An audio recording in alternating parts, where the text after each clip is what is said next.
Good afternoon everyone. लहरों से डरकर नौका पार नहीं होती, कोशिश करने वालों की कभी हार नहीं होती. And one such struggle we had with GST. When a few years ago, we were all discussing on this new law called GST, on how it would function, how the businesses will be impacted. Today, we seen the GST regime has changed the way that businesses function and is being updated and modified regularly to enhance and to simplify compliance. So, to discuss about the road ahead for GST and whether it will be good, better or best, we have with us the moderator and panelists for a panel discussion. I request CA Siddharth Javali to escort the moderator for the discussion, CA Venkataramani S, onto the dais. Our first panelist for the session is Shri DP Nagendra Kumar, former CBIC and Special Secretary, Government of India. I request CA Narendra KV from Shimoga to escort Shri DP Nagendra Kumar onto the dais. I request CA Siddharameshwar Gowda from Bellary to escort our next panelist, CA R Badrinath, onto the dais. I also request CA Honnur Swami from Bellary to escort Advocate Vikram Huilgol, and I also request CA Subramanya BL to escort Advocate G. Shivadass onto the dais.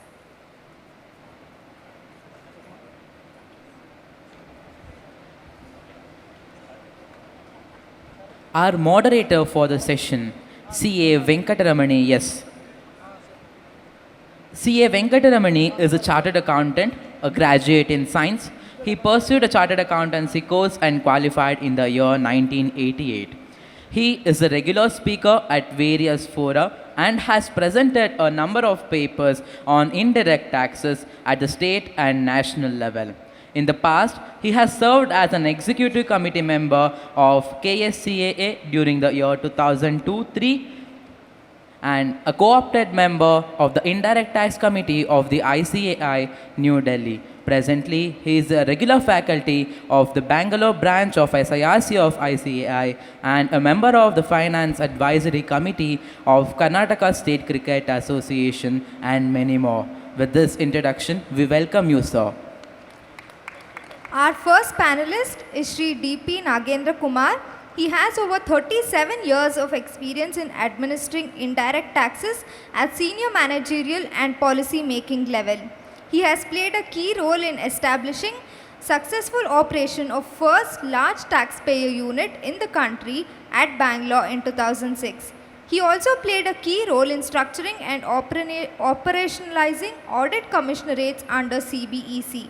He has trained over 10,000 central and state tax officers on GST laws, rules, procedures across the country. With this introduction, we welcome you to the session, sir. Our next panelist for the session is CA R Badrinath.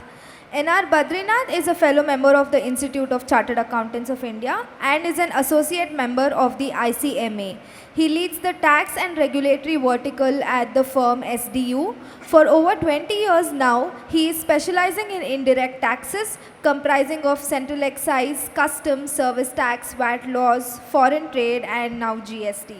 He is the chairman of the Indirect Taxes Committee of Bangalore Chamber of Industry and Commerce and is a member of the IDT Committee of FKCCI. He is also a member of the GST Grievance Redressal Committee, which was recently notified and jointly set up by the central and state governments. With this brief introduction, I welcome you to the session, sir. Our next panelist, Senior Advocate Vikram A. Huilgol. He is BSL LLB from ILS Law College, Pune, LLM from Harvard Law School, served as a government advocate, Government of Karnataka, from May 2017 to April 2021. Designated as a senior advocate by the High Court of Karnataka in December 2021. With this brief introduction, we welcome you to the session, sir. Our last panelist for the session is Advocate G. Shivadass. He is a senior advocate designated by the Karnataka High Court with more than 25 years of experience standing at the bar. He is well respected at various legal forums, primarily appearing in various high courts. His specializations include central excise, customs, exempt policy, anti-dumping issues, service tax, and many more. Before entering into private practice, Shri Shivadass held various positions in the Department of Revenue for over a period of 12 years. We welcome you to the session, sir. Over to the moderator. Yeah, good afternoon. Can you all hear me? Excellent. Good afternoon. Thank you, KSA, for this opportunity. Let's not waste time. Nice to see some of my old friends from all across Karnataka and quite a few of them from all parts of the country. I see Sharda here and a couple of them from Chennai as well. So thank you so much. Before I commence, Siddesh and Kumar have done a lot of work for me to help me put together a few questions. So the format of this will be like this. I will request each panelist to take one question from me. We'll pause. We'll take a few questions from the audience because you have all waited for this. Please address your question when I give you the time to whoever is the specific panelist you will want to answer. I have taken Sujata's permission to set my own rules so far as this moderation is concerned. Now, we have DPN sir, somebody with impeccable integrity, an ocean of knowledge. I've been with him for over 20 years, and when he's here, we can't let him off so easily. So we will have to get some policy issues cleared so that chartered accountants here know the way forward, where GST is moving. Badri, who articled from Singvidev and Unni, for my partner for over a decade, he would do the work, I would take the credit. Thank you, Badri, for being part of it. Shivadass, excellent friend of mine. In many ways, is an ocean of knowledge. Very thought-provoking issues is what we discuss. He always has the upper hand. I am on the receiving side. Today, I will not let him go by. We have Vikram. I saw Vikram come to practice as a kid. Move on from here to US, put in some effort, come back here, practice with Rama Venkatesh, being a partner there, then moved on to the other side, government advocacy. Now back to practice. Vikram is a wonderful resource in Bangalore. You need to move the court. You have two of the best advocates here. One is a senior advocate, Vikram as well. Yes, two of the senior advocates here, both of them excellent in profession. Thank you, Sujata, for putting this excellent entire KSA team for putting this panel in place. First question, DPN sir. I met Khalid Anwar, a couple of months back. I think Nagendra Kumar was there as well in that session in January when we did this in Calcutta. Sir, Khalid sir told me 2 years back, give me 125 crores, 125,000 crores. We will rationalize the rates of tax. India is giving you 150,000 crores for 1 year. 1 year. We are giving you 150,000 crores. Litigations apart, this is a tax that we pay. Can we look at some rationalization? Two classes of rationalization. One, insofar as the goods are concerned, can we have two rates? I think I'm asking for too much. Can we have two? Services is not able to take 18%. Should we look at something lower than that? Question two. Thank you, Mr. Venkataramani. The point raised is very, very relevant, especially when we look at GST has stabilized and it's almost completing close to 6 years. The rate structure, what we had envisaged when we rolled out GST was, keeping in mind the revenue neutral rate, the RNR, most of you are present here will be aware, what was recommended was around about 15.5%. Now, the effective rate incidence of GST today is close to almost about 12%. It was 11.6% about 1 year back when RBI had done an estimation. It could be anywhere between a max of 12. So effectively pre-GST to post-GST, there is an incidence reduction by 3% covering both goods and services. Now, Brahmani asked a relevant question that can there be a rate rationalization going forward? The answer is emphatically yes. How do we go about with that is very important. All of us are aware that the compensation got ended in June 2022. The states had major reservation before they came into the GST bandwagon because they were losing the autonomy to decide the taxation at the retail sales tax level post GST. Now, we are into 6 months without compensation. But you are all aware, even in the 49th GST Council meeting, the Council had decided to release the balance amount of the IGST fund settlement along with the compensation balance wherever the AG's accounts were produced.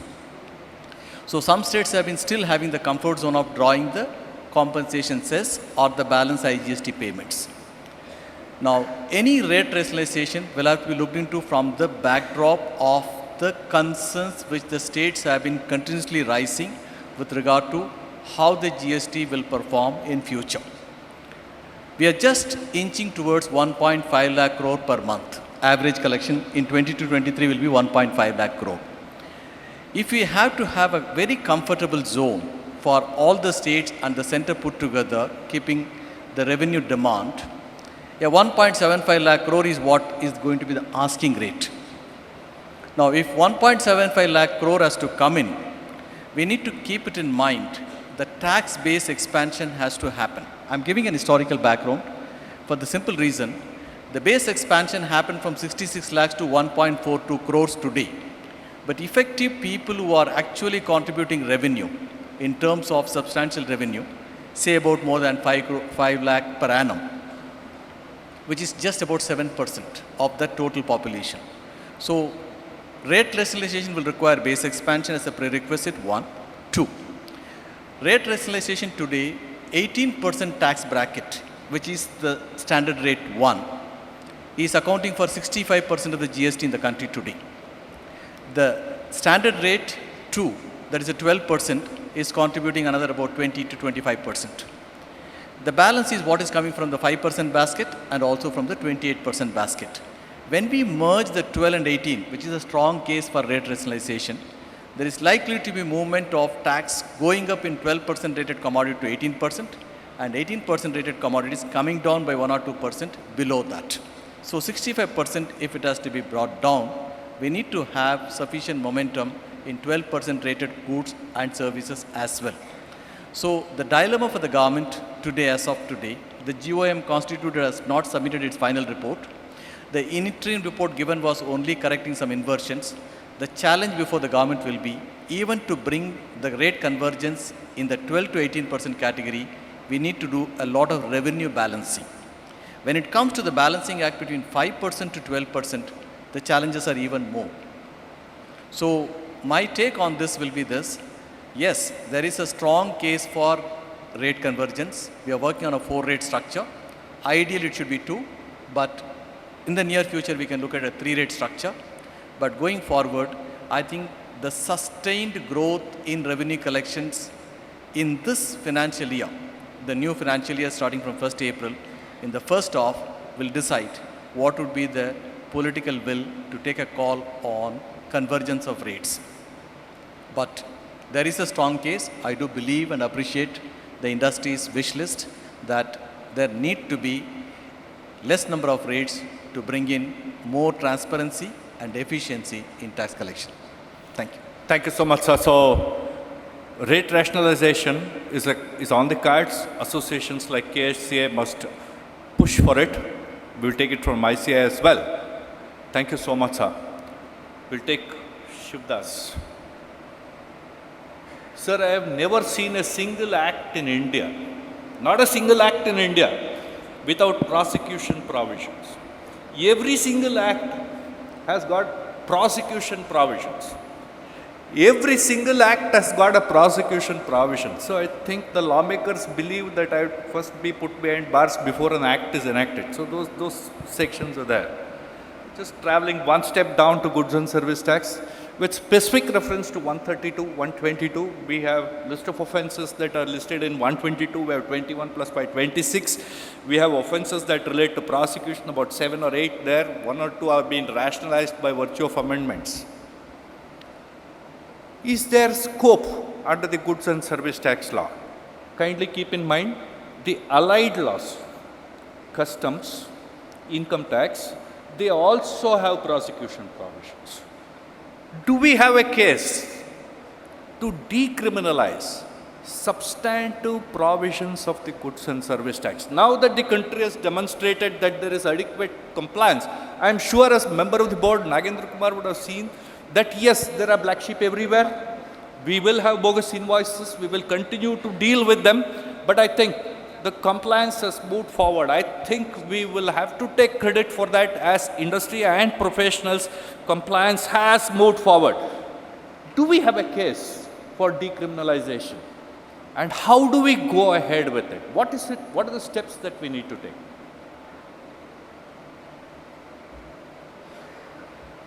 I think what we should have in mind is the fact that we are at about 5 years of launch of GST.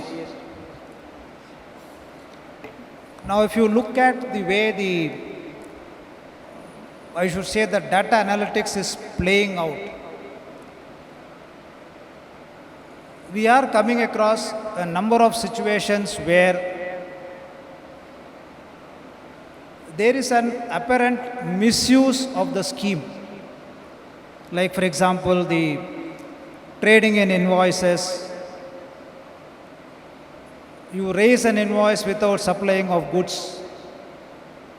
You tend to take credit without receiving the goods. Now, what happens is, in the overall scheme of things, it is these instances that will play a role in deciding how much of decriminalization has to be done under the GST regime.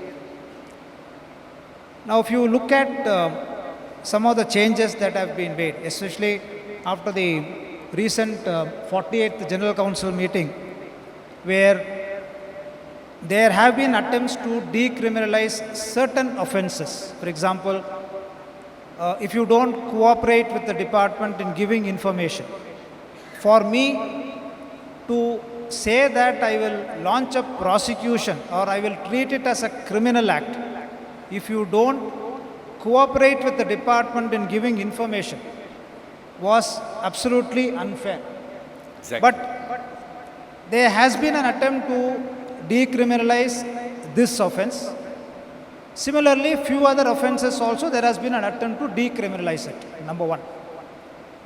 But the decriminalization will be undertaken only after in my view, the government is assured that there would be, there is a substantial compliance of law in spirit by a large number of taxpayers. Of course, the exceptions don't decide the normative terms. Exactly. They don't do it. But what happens is, the exceptions do color the view of the government when they decide how much they have to decriminalize.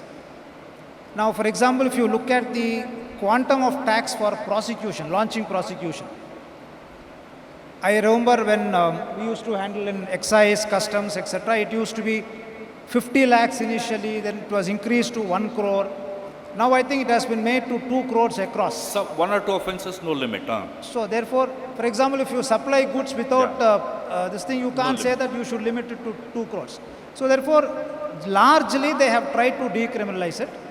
But yes, there would be a case for more decriminalization provided substantial portion of compliance do take place in GST. Otherwise, to expect it to the government to do a decriminalization of GST at this stage will be slightly premature. But they have done it in the other parallel laws. Customs, they have done that. Service tax, they did it some time back. Excise, they did it some time back. So it will come as a matter of course, but may not be now. Maybe after some time that can happen.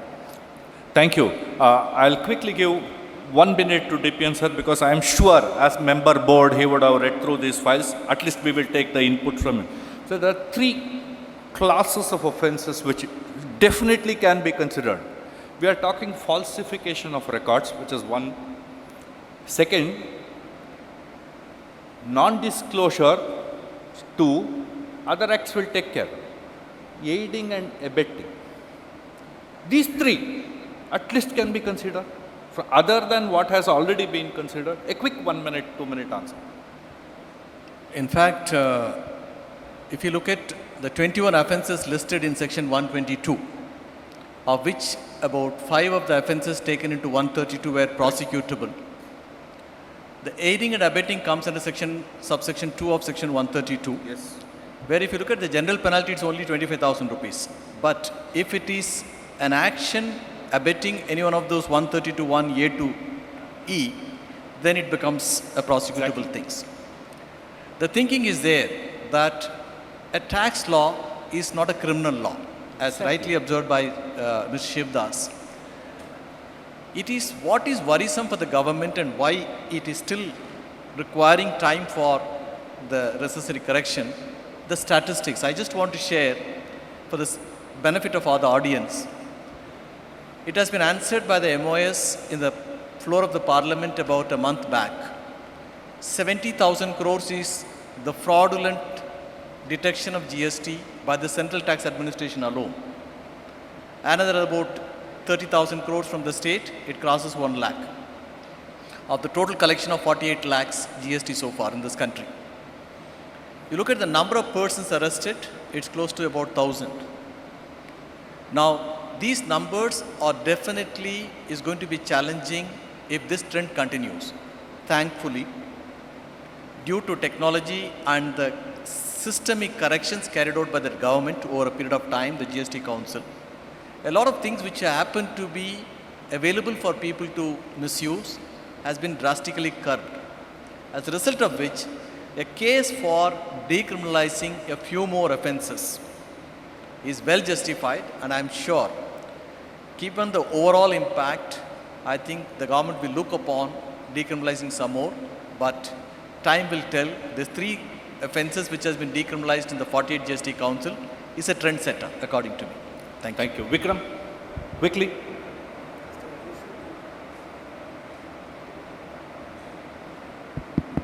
Sorry. Just in addition to what Mr. Shivadass and what Mr. DPN already said, yes, there is possibly a case for decriminalization, but what I just wanted to put in just a quick word, what possibly it might be a case where the government may consider issuing guidelines. Of course, they will be non-binding, completely recommendatory as to in which cases prosecution should be initiated and where prosecution should be refrained from being initiated. Now, when you give so much discretion to authorities where they have the power to initiate prosecution, and remember, a lot of these offences are cognizable, non-bailable offences, and when you give so much authority to the authorities, it can be misused. So possibly it may be a fit case for issuing certain guidelines as to in these cases try and refrain from initiating prosecution as much as possible. But in cases of bill trading, as Mr. Shivadass said, these are egregious offences where possibly in most cases prosecution should be initiated. So it might be a case for that. Thank you. So we have a good case. I think as an association we can again take this up for decriminalization, at least 4 provisions of 122 and 132. When we were writing the background material for goods and service tax, Badri once walked into my cabin and said, "Sir, there is one section which gives the credit. There are 6 sections which takes away the credit." I can never forget that statement of Badri. I cannot forget it. Now, Badri, it's a question number 7 on your sheet. One of the primary objectives of goods and service tax is seamless flow of input tax credit. The government says real estate, no credit.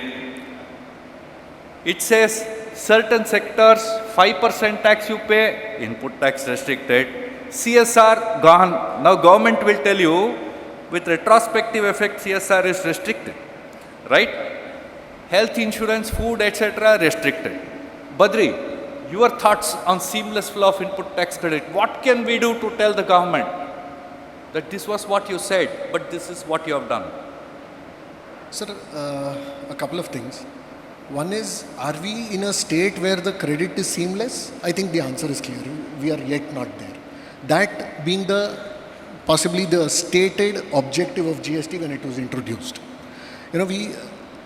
I would put it this way. When GST was introduced, there were only 6 sections or 6 conditions or 6 situations where credit was taken away. Over the years, I suspect it has only increased. I don't know how many of you know. I mean, just the way we look at the input tax concept. Any guess on how many conditions each one of us have to fulfill to take say, you get an Airtel invoice, there is a 50 rupee of GST credit on that. How many conditions do you think we should really fulfill? Starting from as simple as I should have an invoice, I should claim it in my return, I should pay within 180 days. These are all known. But if I have to take the rules, if I have to take the consequences of any non-compliances also as a condition, like blocking of input, blocking of my credit ledger, etc., how many conditions do we think we should fulfill to take the credit? It is 23 in number. We have to fulfill 23 conditions to be able to take credit. So, was this the stated objective? And are we in the direction of making the law easier, transparent, etc.? Unfortunately, I would say no. This was not, to a great extent, not the stated objective. Having said that, when GST was introduced, we didn't have 5% without input tax, frankly. It is only a subsequent development over the years. Why it has happened, how it has happened, sure, I mean, it's an endless debate. But do we want that? In the same breath, let me put it this way, if we go back to our service tax days, say the first example which Mr. Venkat said, the real estate sector, in the service tax also we had a regular rate of tax with an input tax credit, with deductions, etc. And another one where there were possibly no deductions that were given, but a fixed rate.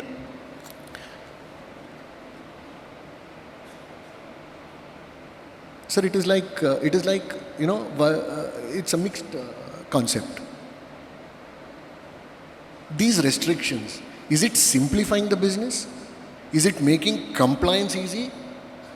Unfortunately, no. But do we have a case to kind of remove these restrictions? Possibly. I mean, I think DP and Sir will share can possibly share some numbers on that.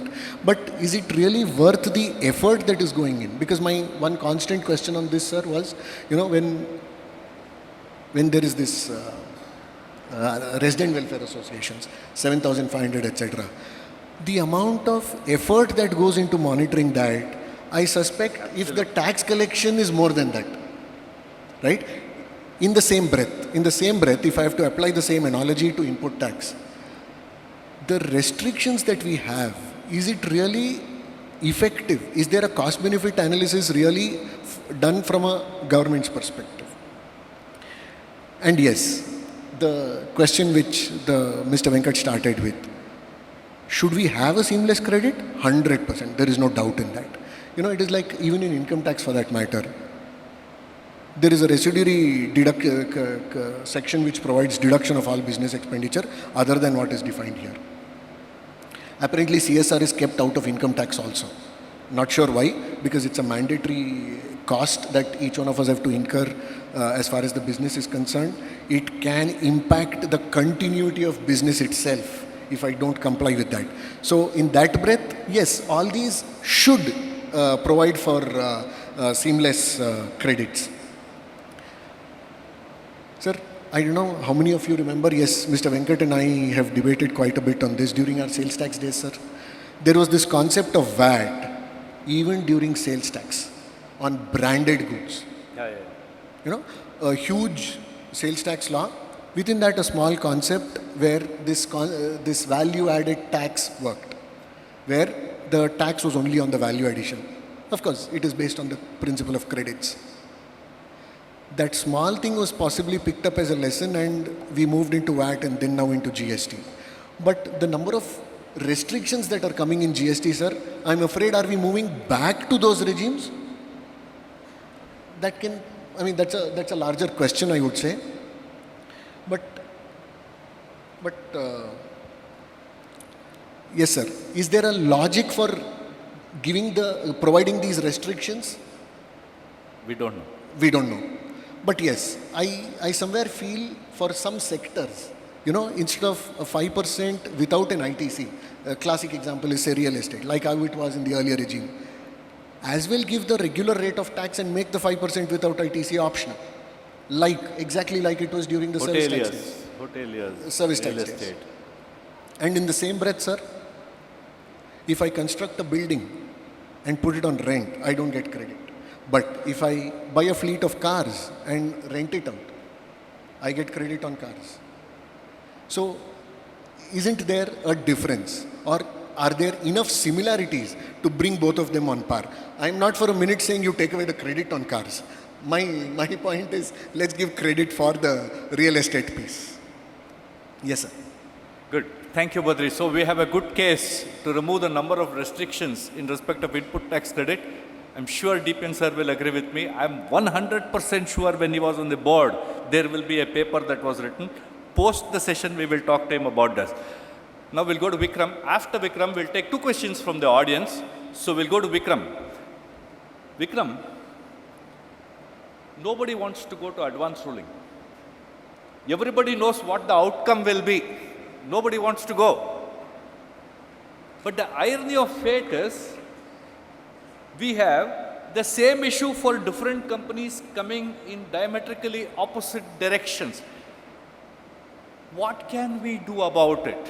After Vikram finishes, I'll give one opportunity of 1-2 minutes to DPN sir to say, what has the board done to handle this?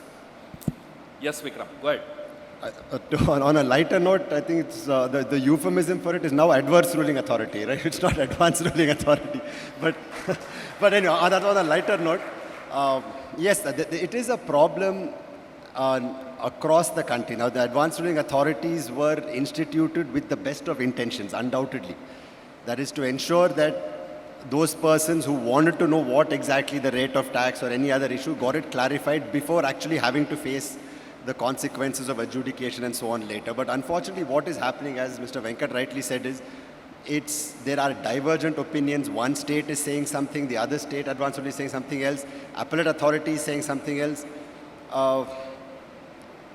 In certain, some of the cases, of course, may be very, very industry specific, which may not affect the larger population as a whole. But certainly there are large issues affecting dealers across the country, and this sort of uncertainty, where let's say Karnataka Advanced Ruling Authority has said something contrary to Maharashtra, which has said something contrary to Delhi. This sort of uncertainty is definitely not called for, and it's in fact counterproductive. It goes counter to the object behind the whole purpose of an advanced ruling. So I think in some cases, there is a provision, there is a way out under the GST Act itself. There is possibly an occasion for the government to invoke its powers under Section 168, which is commonly known in legal parlance as the Henry VIII Clause. Why it's called Henry VIII Clause also is very interesting, because it gives the executive powers to sort of fill in the lacunae in a legislation in fit cases. Why it's called Henry VIII is because Henry VIII, as most of you know, was a despotic ruler back in the 15th or 16th century, and he would by executive authority override all legislations. So although this is called a Henry VIII clause, it has safeguards in it. Possibly it is a fit case for the government to step in cases where the government genuinely feels that, listen, this is causing a problem, where there are contrary views across the country, and step in and fill in that lacuna and say, okay, this is what we are saying. This is one of the ways out. Otherwise, we are at the mercy of that particular assessee, whether he or she wants to go up. In fact, coincidentally, Mr. Shivadass, when I was in the government, we had opposed each other in an NMDC case. And although it didn't go on merits, what happened, if I remember right, was I think NMDC, by the time they approached Mr. Shivadass, they had already, I think they allowed the limitation to expire. Now, that is a classic. I frankly don't remember what exactly the issue was on merits. But see what happens there. The High Court said, sorry, we are not going to interfere with the order of the Advanced Ruling Authority because you have come too late. So that order survives. That order becomes binding on not only SSC, as we all know, the department would tend to rely upon it even in other cases. So those are, if the government in such a situation feels like, no, this is possibly a case where we need to step in and set that situation right, possibly Section 168 is one of the ways out, sir. We will take DPN's view in 1 or 2 minutes. I'm sure the board is aware of it, and I'm sure the board would have done some work on it. Sir. Yes, indeed, the advanced ruling authorities and particularly the appellate advanced ruling authorities decisions are closely viewed by the government. The recent circular on liquidated damages brought out by the TRU, in all its comprehensiveness, one of the very finely drafted circular in the recent times, is on account of the conflicting ruling from the advanced ruling authorities. And 190 circulars which have been issued till date with the recommendation of the GST Council is in one way or the other addressing some of the concerns arising in some quarters, including conflicting rulings in advanced ruling. The national advanced ruling which was envisaged and approved by the GST Council has still not come into existence. The design and the scope of the National Advanced Ruling Authority, where conflicting appellate advanced ruling was to be coming before them, and we want to have an higher level of managing that authority, including a judicial member with sufficient experience in judicial way in which advanced ruling is to function in the customs earlier. That has not come into existence, but I would rather say advanced ruling across 29 jurisdictions at 2 layers, at the Joint Commissioner at the appellate level. To some extent it has served its purpose, not necessarily it was ideal, but 168 has been definitely a provision enabling for providing uniform clarification for the purpose of bringing clarity in interpreting matters, particularly where more than one interpretation is possible to a given business situation, what would be the government stand. At least 168 makes it very clear. Thank you. Thank you. Shivadass, sir.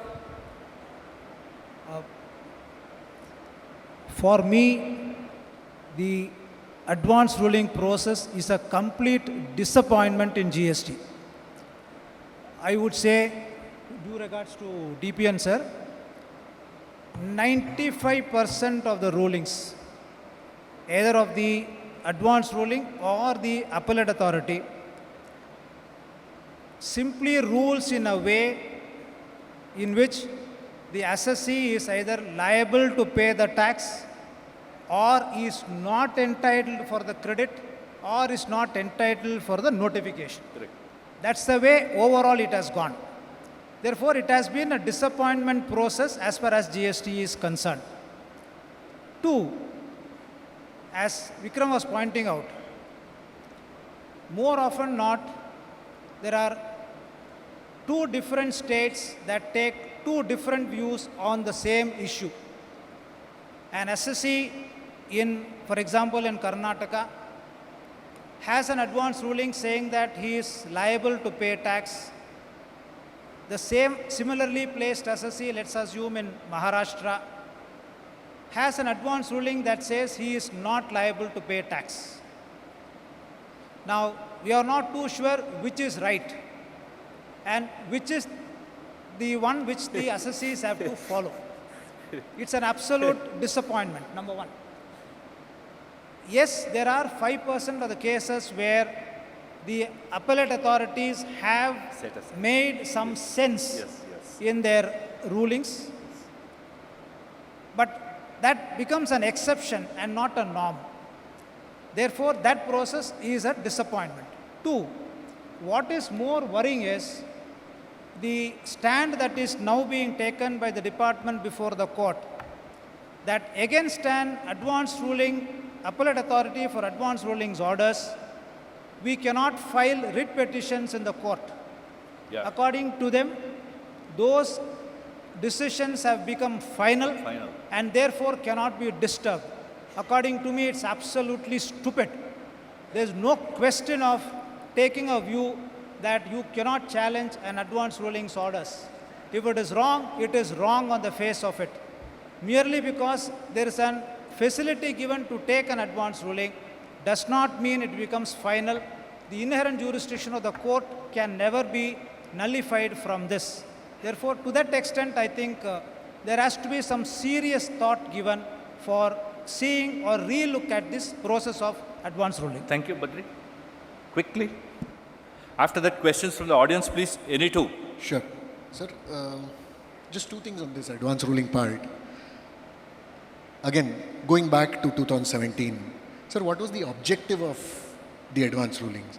To provide certainty of the tax treatment for a transaction that I'm supposed to enter into. Apparently, I don't see both. In the sense, one, are we living up to the fact that it is an advance ruling in the sense, before I enter into a transaction, I ask for a position, I ask for a impact on the tax. More often than not, it is an ongoing transaction. So, is it a shortcut to assessments and appeals? Is one question that comes up. Second, the first one in the objective piece that I said, it's about certainty. Sir, going by the 5% which Mr. Shivadass said, sir, let's say I belong to one of the cases belong to that 5% of the transactions. Sir, apparently, department has challenged that to the appellate authority. I mean, we have one recent one in respect of plotted developments. Government circulars come. Government of Karnataka only, advance ruling, where the advance ruling authority has said, no, plotted developments is not liable to tax, etc. Rabia Kanun, right? The tax office has taken it to the appellate authority. So is that really a certainty that I'm getting, even when I belong to the 5%, sir? These are the two questions that really come up. Thank you. Will I think pause here? So we have a good case for section 168. I'm sure Sujata or Pramod or Raghavendra, we can take the benefit of DPN sir to make a petition that 168, section 168 is the solution to put to rest at least a good number of advance rulings. Any two questions from audience, please? Sharda, I think I see your hands go up. Next, sir. Please introduce yourself quickly and direct your question to a specific panelist. Probably I'll put my question to you, sir, and you can direct it to the panelist. So we discussed about decriminalization, right? And there is something called as unsung heroes who assume themselves to be heroes, the intelligence wing. It's as good as these decriminalization. I mean, it's need of the heart, because the intelligence wing is creating n number of, it's an open secret that it's an harassment. Whether you call it in the form of goods detention or you call it in the form of inspection, I think it's a pure harassment which is happening across the nation, irrespective of any state it belongs to. And I am posting it here because most often it is the chartered accountant sector who are answerable for these kind of issues for the industry at large.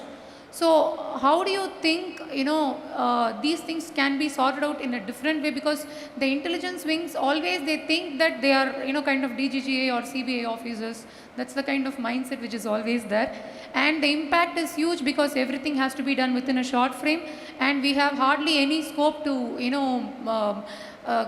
give clear answers or to talk about the legal matters in such heated moments. So how do you think this can be handled better? Thank you, Sharda. I will answer this, but I will let DPN sir answer this again. We have three circulars, 181, 182 and 183, I think. It was horrible when we started. But then I must admit that to a large extent it is streamlined. Yes, just as I said, we have black sheep, government has some black sheep. There is no doubt about it. I will not say harassment, but there is pressure. There is pressure. The erstwhile excise, the arm twisting, etc., currently I have not heard of any case. I have not heard. I think the government has learned that they have to be on their back foot. Yes, we have some pressure. We have three circulars. Board is absolutely clear in 181, 182, 183 that you cannot make a person pay when there is an inspection that is on. And the board is very clear that if you don't have any business to do with the seized documents, you will have to return it within that 60 days. Board has also said that they will take note of it very seriously. My simple question is, how many assessees here will stand up when a DGGI comes and says, show me your ID card? We don't have the courage of conviction. We don't have the courage. The problem is here. The problem is because we also are very patchy in our defense. If we are good to stand up to the DGGI or enforcement officer or a deputy commissioner and say, come on, check what you want, let me see whatever happens, I will stand up here and do it. We don't have that courage. We don't have the courage to ask him for a simple ID card and whatever ADT1 or whatever that INS1, if I'm right. We don't have the courage. You know what is happening in most states? They tick all the 6 or 7 clauses. So your books are not all right, falsification of record, issued bills, your claim credit without invoice, all are ticked. I am saying, sitting in your JC's chamber, can you say that I have not maintained books, I am not following records, I am claiming credit which I am not eligible? Who is that JC who was given permission? Can you ask him? Don't let him inside. We need the courage. Government will go back on its back foot. But I think time has come that we stand up and say that yes, you cannot tick everything and come here. There are 3 parts to INS1. One, all ticks you will find. In some cases, sir, B and C are also ticked. That you are a fraud. Sitting there is determined that I am a fraud. So in such cases, I have taken positions that you cannot enter here. But how many of us here have that courage? We will have to ask that question. Yes, it depends. Quickly if you can supplement whatever I am saying. I think you have summed up. Insofar as enforcement activity is concerned, the power to issue, summon, carry out an inspection, or for that matter search, and also sometimes summoning the documents.